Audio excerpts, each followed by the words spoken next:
تلسكوب يضيح قعميدو كل ما هو السري maanta barnaamijkeena xiisaha badan waxa ku saabsan yahay khaladaadkii ugu xumaan injineerada caalamka kaas oo ilbirqsi gudahooda ku khasaareen bilaayiin dollar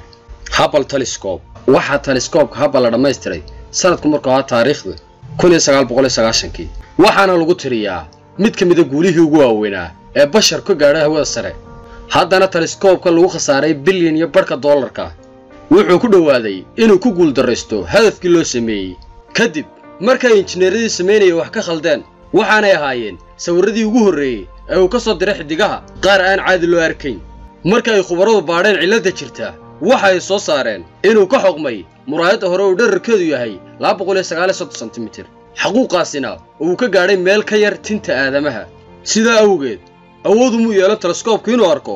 15% kamid ah iftiinka xidigaha waxaana ahayd inuu helo iftiinka xidigaha 70% ugu yaraan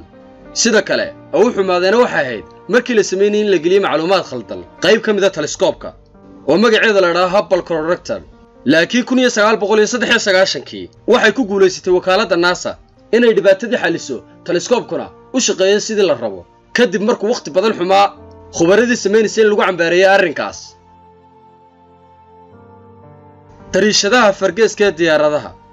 miyaad hore isku weydiisay maxaa daaqadaha diyaaradaha Afrigees looga dhigi waayay waa hagaag sanadii kontomaadkii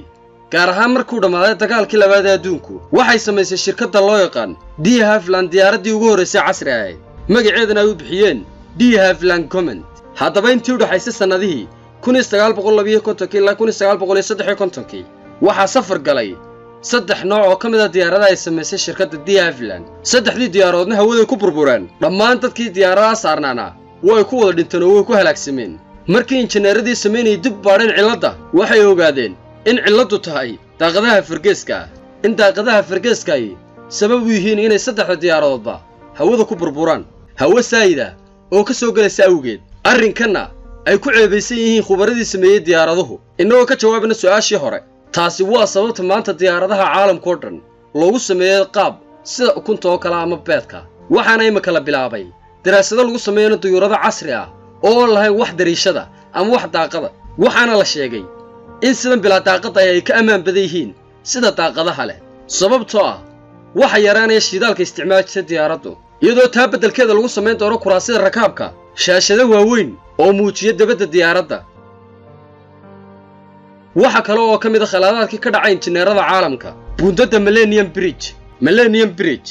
horaantii 2000 waxay magaalooyinka waaweyn caalamku bilaabeen inay si dhaqso badan ku casriyeeyaan magaalooyinkooda waaweyn London waxa laga bilaabay mashruuc cusub oo lagu dhisay bridge cusub oo ay dadku maraan bridge kaas oo ka gudbaya webiga Thames waxaana buundada magaca loo bixiyay magaca Millennium haddaba markii la furay bridge-kan dhererkiisu gaadhay 320 mitir sanadkii 2000 bishii June kumanaan kun oo qofna si joogto ah u isticmaaleen waxa uu ku dhawaaday bridge-ka inuu jabo waxaana culayskii iyo cambaarintii ugu weynay dusha loo saaray injineeradii sameeyay iyagoon xisaabtaba ku darsan in miisaanka dadka maraya bridge-ka dushiisu ay kordhi karto waana arrin uu dareemi karo qof walba kaasi oo ah inaad markaad socoto ka miisaan badan tahay marka aad taagan tahay gaar ahaan waliba markaad maraysid meel sare oo bridge ah intaa kadibna buuntadii waa la xidhay iyadoo dib loo cusboonaysiiyay sanadii 2002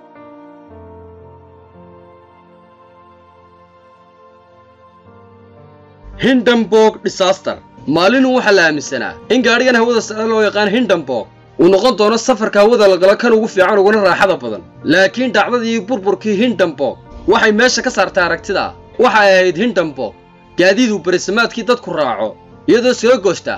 qaaradda Yurub Ameerikada waqooyi iyo ta koonfureed laakiin 6 May sanadkii 1937 waxa ku dhacay musiibo waxa aanay ka gubatay xagga dambe waxaana naftooda ku waayay 36 qof oo saarnaa safarkaas waxaana ka badbaaday 62 qof wax dhaawacana taariikhdu ma sheegin sababta qaraxaas u dhacayna waxay ku sheegeen in khubaradii sameeyay dhinaca dabka wax ka khaldanaayeen iyadoo markaliya dabka kacay xagga dambe taasoo keentay in dabku gaadho taangeedii hydrogen-ta sidaana dabkii ku fido ilaa ay ka wada qaraxday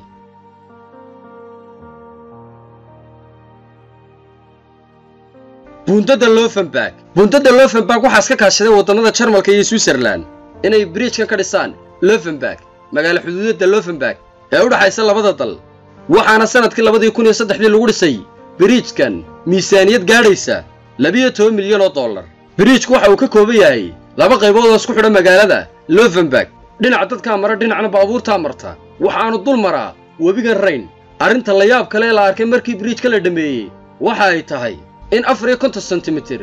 ay kala dheer yihiin labada dhinac ee biriijka, waxaana lagu sharxay arrintan in injineerada Jarmalka iyo Swiisku ay kaga qiyaas qaateen bartanka webiga, laakiin aanay xisaabtaba ku darsan in labada dhinac ee biriijka ka xidhmay magaalada ay kala dheer yihiin 27 sentimitir oo kaliya. laakiin ugu dambeyntii injineeradu ka socday dhinaca Jarmalka ayaa ugu dambeyntii xal u helay soo gabagabeeyay biriijkii isna leekaysiiyay. Mars Orbiter Mission waxa uu soo jiitay meeraha Mars indhaha dadka daneeya hawada sare laga soo bilaabo markii uu daha qaaday Galileo sanadkii 1610. sanadii 1917 waxa uu noqday Mariner 9 Space Probe-kii ugu horreeyay ee dul taga meeraha Mariikha. bishii September sanadkii 1999 waxay wakaaladda NASA dirtay dayax-gacmeedkii Orbiter, waxaana ay uga gol lahayd inuu macluumaad badan ka keeno meeraha Mars, sida inay nolol ka suurtageli karayso. kadib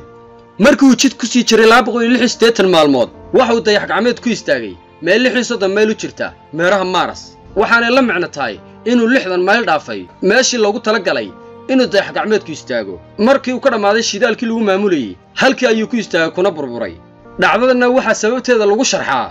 in sideedaba wakaaladda NASA ay u isticmaashay xisaabaadka ay ku dartay dayax-gacmeedyada halbeega mitir, halka shirkadii kala qayb qaadatay dayax-gacmeedka ee Lockheed Martin iyaduna isticmaashay halbeega feet, waxaana ahayd inay bedesho halbeega si ay wakaaladda NASA isku qiyaas u noqdaan, laakiin shirkaddu way ka dhacsaneed arrinkaas.